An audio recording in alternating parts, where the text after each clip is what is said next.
Dragonball Super! Superhero the movie is out. Still hate that title. I'm going to be honest, I was not excited for this movie. I saw the previews online, I was like, you know, I'm good. Also, I had a blue eye. Yeah, see, it's weird.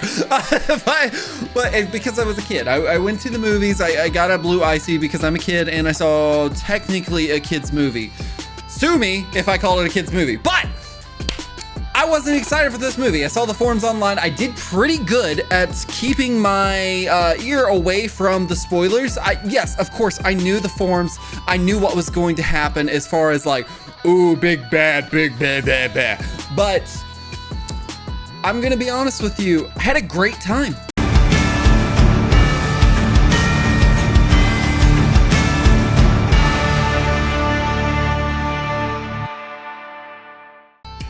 I had a fun time. I will die on this hill right now. Definitely not as good as Broly. Definitely not as good as Broly. I feel like that had different stakes at play here. This one about a man and his daughter and his stepdad coming to save the day when the big boys are out of town. And honestly, that's a good, it's not too bad of a setup here. Before we go into this, yes, this is a review for Dragon Ball Super Superhero the movie.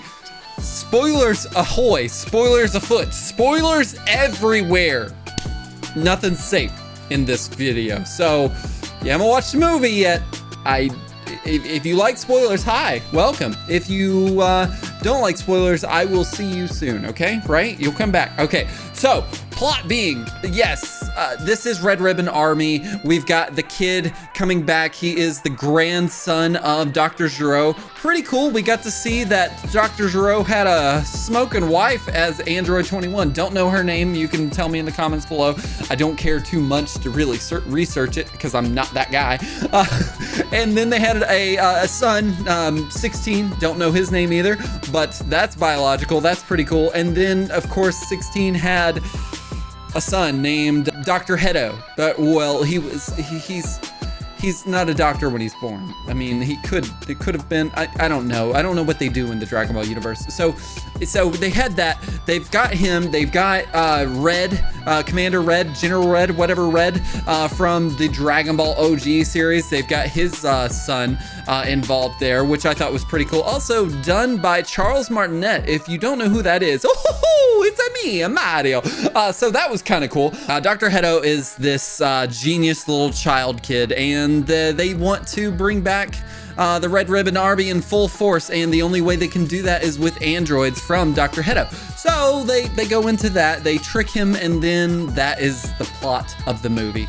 And it's simple, but it's effective. It gets the story going. It gets it to where we need to be, and the ultimate climax at the end. Also, they tease a return villain.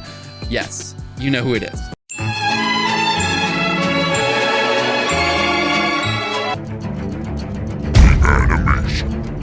Now we're gonna break this down into certain sections in this video, and the biggest thing, I think everyone, I'm going to tell you, everyone online, everywhere that saw the trailers for this movie were like, I'm not sold on this animation.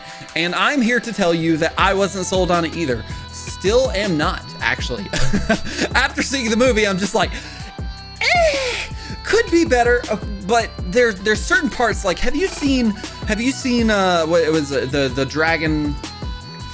Dragon Prince on Netflix, the writers of Avatar, possibly, which it's a good show, but the animation has always stuck me as it looks almost robotic when they're just moving. There's certain parts that are like, okay, I understand this, I get it, I get what's going on, and that's how this movie is.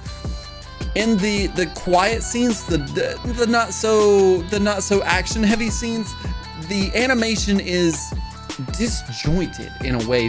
They move, they're CGI. Of course they're CGI, so they're gonna look like that. Once it goes into the actual fighting, I can tell you that the animation style lends itself to the fighting on the really big bombastic scale. but when it's like the actual like far away, zoomed away fighting, that's when it kind of falls apart. You can see it moving around. I would say the best representation of that is the first fight that we get in the movie, which is Goku and Vegeta. Of course, they don't have, they have rules to where they can only fight in their base form, and then that is it. No blasts, no Super Saiyan, no God forms, any of that. But with that being said, like the up close animation looks great. Even with all the other fights, you've got Gamma 1, you've got, okay, technically Gamma 1 and Piccolo was the actual first fight, but it was pretty short, so we're gonna chalk it up to like 0.5. You've got those fights, and then you've got the Gamma 1 versus Gohan, which is good, and then Gamma 2 versus Piccolo, which is started. That's when everything started to pick up, and then of course you have the return of Cell Max. No, he wasn't returning. He came back in a weird way. I don't know. I hated that character. I really did. He had no personality whatsoever, and I've seen it online. Everyone loves Gamma 1 and Gamma 2. I like Gamma 2. That's my boy if I had to pick between the two. A little cocky, fun, and also reminds me of if a TikToker got put into Dragon Ball. They're fighting, their animation styles. Up close, it looks really good. Far away, it looks a little disjointed, almost very, very similar to a video game. With every good movie comes a fantastic soundtrack, and I hate to say this, actually, I don't hate to say this. Broly, once again, better soundtrack. Like that tribal music with Broly, the Gogeta, all of it sounded so good. This, I cannot tell you what was played. Yes, it was very akin to a superhero movie, an MCU style soundtrack, and it was very like, that's my Marvel soundtrack impersonation. So yeah, if you want to hire me, I can do that on the side there. That's what sucked about this. I don't remember any of the scores in this movie, so that's a bummer for me. The bad, the not so pretty. So with all of that being said, I said this at the beginning, this is a fun movie at its core, and I'm honest, this is a great movie. It didn't have the stakes like Broly and or that Super Broly did, and I'm okay with that because you don't always have to have the same thing. You don't always have to retread things as certain characters. I would say the thing that kept this movie alive to me was its humor. Its humor was peak Dragon Ball Z when it had the fun, campy stuff. And it stuck the landing on that. Every single part was really good. There were some that I was like, okay, not so great. But that's honestly what kept this movie alive for me. Before we go to the conclusion of this video, I want to say that I am not a fan of these new forms. Orange Piccolo, what is that? Chad Piccolo? I guess that's Chad Piccolo, whatever you want to call it. And Beast Gohan. That hair is the worst thing I've ever seen. So Chad Piccolo, not a fan of, especially when he names him Orange Piccolo. I get the concept behind him, but it's just not for me. And then Beast Gohan, hate the name, also hate the hairstyle. The red eyes, pupils, awesome, great, fantastic. I just don't like Super Saiyan 3 Ultra Instinct Gohan. That's my feelings on that. Now, Gamma 1 and Gamma 2, as far as their fighting forms go and their power-ups, I was like, okay. And then lastly, Cell Max. Absolutely no personality, no driving force, just an angry light show monster that had nothing other than I am born and I am here to kill things. That is all he is there for. There is nothing about that. Broly had I keep comparing this to Broly because I would have to say that Broly is peak Dragon Ball Super for me, and also peak Dragon Ball movies. That is my favorite movie out of all of them. Yes, I think it's a little cliche to say that the newest movie other than this one is my favorite movie, and it's probably because of animation, but I think there's something about that movie that made it special.